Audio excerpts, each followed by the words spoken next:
कोई कहता जूता चप्पल उतार के आओ, किसी की प्रतीक्षा करते हो कि कोई हमको परोस है, कोई भी लो अपने हाथ से, तो उससे वो अच्छा लगता है बने कि इसमें कोई प्रतिबंध नहीं, न तो जूता चप्पल उतारने का झंझट है, न कोई परोसने का झंझट है। जो इच्छा है वो खाओ, उसके प्रति आसक्ति हो जाती है, वो अच्छा लगता है विशेष, बने कि ये तो बड़ा झंझट है, हाथ पैर धो करके बैठो, जूता चप्पल खोल के बैठो।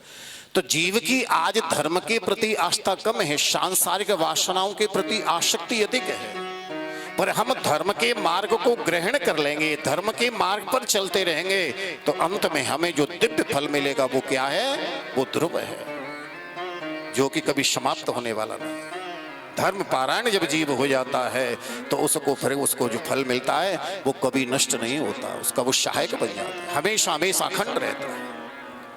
सांसारिक वासनाओं के प्रति जब आसक्ति जीव की हो जाती है तो फल भले ही दिखाई दे पर उसके हाथ फल लगता नहीं, वो पहले ही नष्ट हो जाता है। अथवा ये कहें कि अपने जीवन की ही एक कथा है, अपने जीवन पर घटा।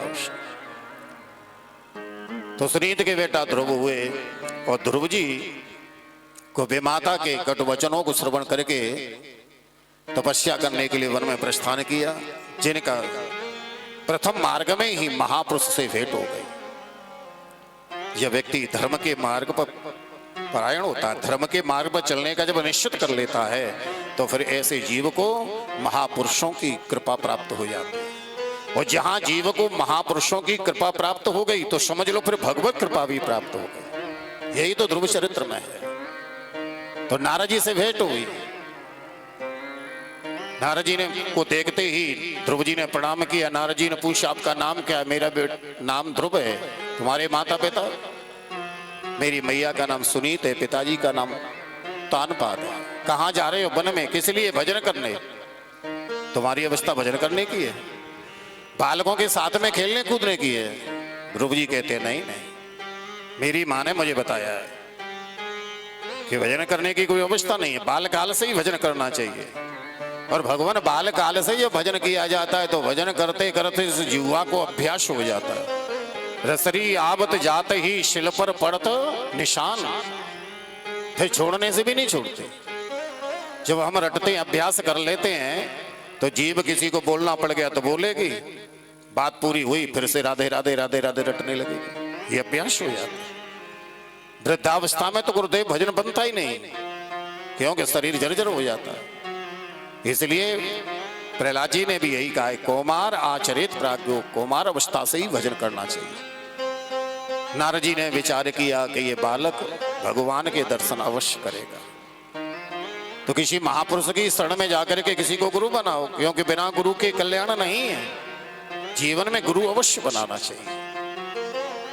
गोस्वामी जी ने भी वर्णन किया है कि गुरु बिन भव निधि तरहीन कोई, गुरु भव निधि तरहीन कोई, गुरु बिन भव निधि तरहीन कोई, गुरु बिन भव निधि तरहीन कोई, जो विराज शंकर सम होई, जो विराज शंकर सम होई, जो विराज शंकर सम होई, जो विराज शंकर सम होई।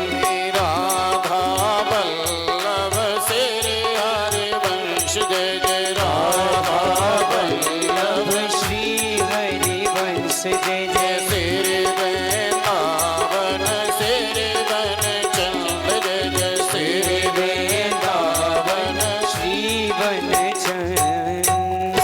तो बिना गुरु के जीव भव सागर को पार नहीं कर सकता, भगवान शिव के समान क्यों न, इसलिए गुरु बनाना चाहिए। पर गुरु बनावे जान के वो पानी पीवे छान के। इस समय गुरुओं की तो बाढ़ है। पहले गुरु को ढूंढते थे, अब गुरु चेलाओं को ढूंढते हैं। प्रेम से बोलो जय श्री राधे।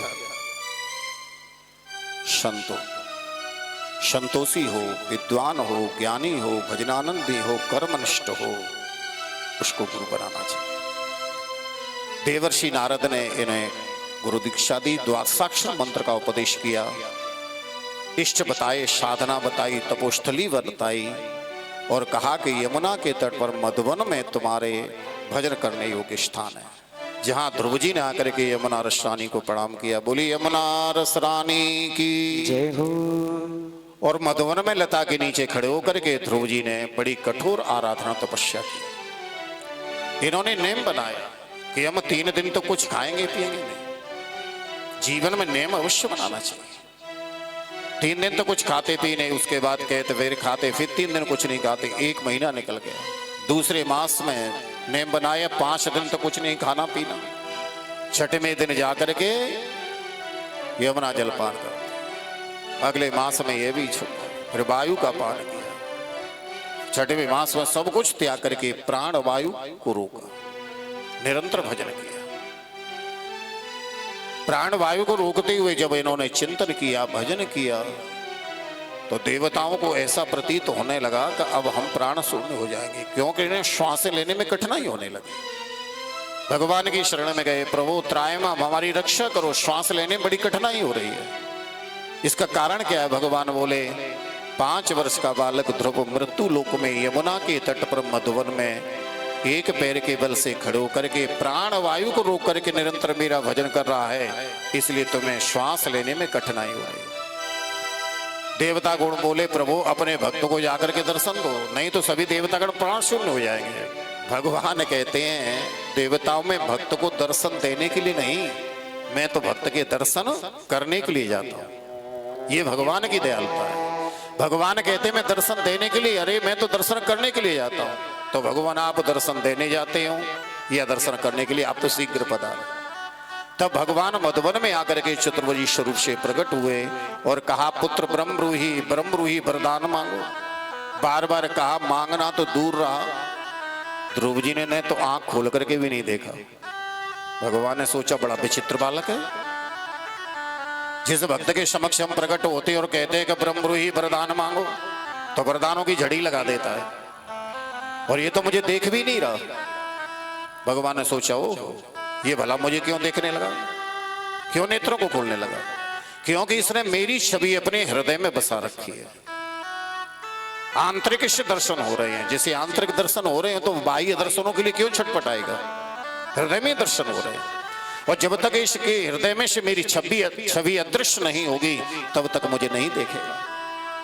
भगवान ने अपनी छवि इसके हृदय में से अदृश्य की। आंतरिक जब दर्शन नहीं हुए तो ध्रुव जी छटपटा गए, और जैसे ही आंख खोली देखा तो सामने भगवान खड़े हुए, साष्टांग प्रणाम किया। ठाकुर जी ने अपना वरद धारण कर दिया।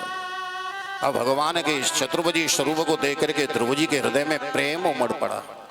हाथ जोड़ करके खड़े हो गए, स्तुति करना चाहते हैं, प्रार्थना करना चाहते हैं, कुछ कहना चाहते हैं, पर प्रेम के कारण से ध्रुव जी का जो कंठ था वो अवरुद्ध हो गया, रुक गया। बार बार प्रयत्न किया कि मैं कुछ कहूं, मैं कुछ